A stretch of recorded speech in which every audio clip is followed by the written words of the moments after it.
வட்டிகள் கொடுக்குறாங்க வாராங்கன்னா உடனே வீட்டை அழைச்சு போய் எல்லாரும் பையன் சொல்லி உட்காந்து அவன் வந்து ஆளுநர் வெளியே போன் அடிப்பான், போன் அடிக்க மாட்டாங்க, அப்படியே போயிடுவான். இன்றைய காலகட்டத்தில் வட்டியை நிறைய வழங்கிட்டு அதை கட்ட முடியாம ஓடி வந்து கொண்டிருக்கிறார்கள். வாழ்க்கையை கட்ட முடியாம தற்கொலை பண்ணிக்கிறார்கள். கோடிக்கணக்கான குடும்பங்கள் சீரழிந்து போகிறது வட்டியா. நபி ஸல்லல்லாஹு அலைஹி வஸல்லம் அவர்கள் கூறுகிறார்கள், இன்ன ரிபா வஇன் கசூர ஃபஇன்ன ஆகிபதஹு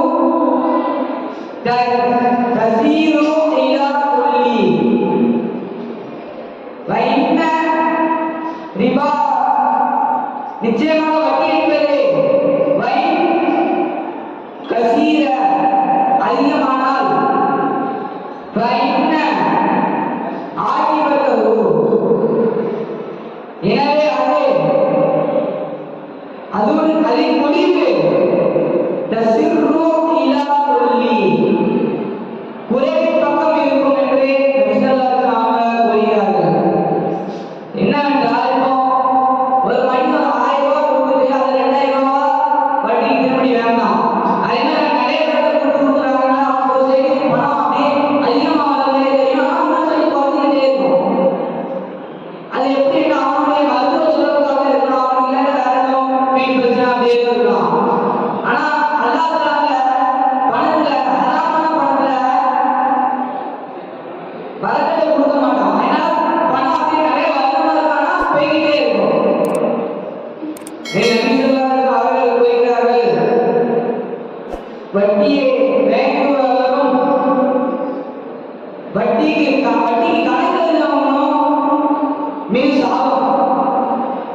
அதிலே கூறுகிறார்கள், வட்டி வேண்டி பூசி கொள்கிறவனும் அதை பூசி கொள்ள வைப்பவனும் அந்த வட்டிக்கு கணக்கு எழுதுறவனும் அந்த வட்டிக்கு இந்த வட்டிக்கு சாட்சி சொல்றவனும்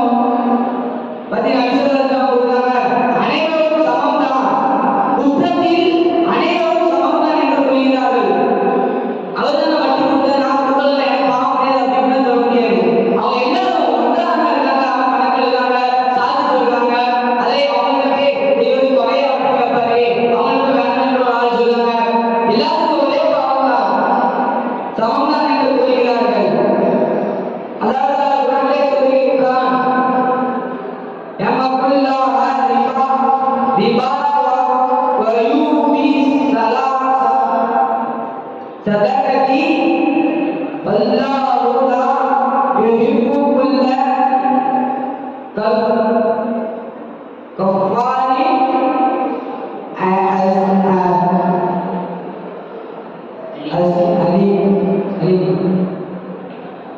அல்லாஹ் வட்டியை அழித்து தர்மத்தை வளர்க்கிறான். மேலும் தன் கடமை கட்டளையை நிராகரித்தவர் பாவிகள் அல்லாஹ் அவர்களை நேசிப்பதில்லை. அல்லாஹ் அவனை நேசிக்க மாட்டான். அல்லாஹ்வுடைய கட்டளையை நிராகரித்தாங்க, அவங்க அல்லாஹ் நேசிக்க மாட்டான். அல்லாஹ் உதவி செய்ய மாட்டான், அவன் பணத்திலே ரஹ்மத்தை ஏற்படுத்த மாட்டான். அல்லாஹ்வை நேசிக்க அல்லாஹ்வை நிராகரிக்கிறவர்களுக்கு நபி ஸல்லல்லாஹு அலைஹி வஸல்லம் அவர்கள் கூறுகிறார்கள், வேதனையை இறக்குவது வட்டி, வேதனை இறக்கும் வட்டி. எந்த ஒரு ஊரில் வட்டியும் விபச்சாரமும் பெருகிவிட்டதோ அந்த ஊரில்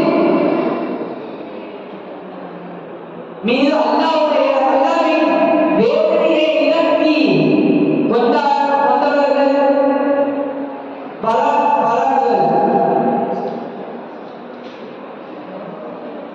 அந்த ஊரில் விபச்சாரமும் வட்டியும் ரொம்ப கூட இருந்தா அந்த ஒரு மக்களே அவங்களே அந்த ஊரில் அல்லாஹ்வுடைய வேதனையை இறக்கி கொண்டாங்க. எந்த ஊர்ல வட்டியும் அந்த விபச்சாரமும் ஊருக்கு அந்த ஊர் அல்லாஹ்வுடைய வேதனை இறங்கின அர்த்தம். அந்த வட்டி வாங்குறவங்க அந்த அந்த வட்டியை கொடுத்தவங்க அவங்க எல்லாரும் மறுபடி லாஸ்ட் நாளிலே, கடைசி நாளிலே அவர்கள் உதட்டில் இழுத்தபடி அவர்கள் வருவார்கள், அழுது கொண்டு வருவார்கள். உதட்டில் இழுத்து வருவாங்க. அந்த வட்டி வேணும் கொடுத்தவங்க அவங்க எல்லாத்தையும் அல்லாஹ் குர்ஆனிலே ராயத்து சொல்கிறான், விசுவாசிகளே, நீங்கள் உண்மையான விசுவாசிகளாக இருந்தால், அல்லாஹ்வுக்கு பயந்து இருந்தால், வட்டியும் இதுவரை வந்த பணத்தை வைத்து மீதி பணத்தை விட்டுவிடுங்கள் என்று அல்லாஹ் கூறுகிறான்.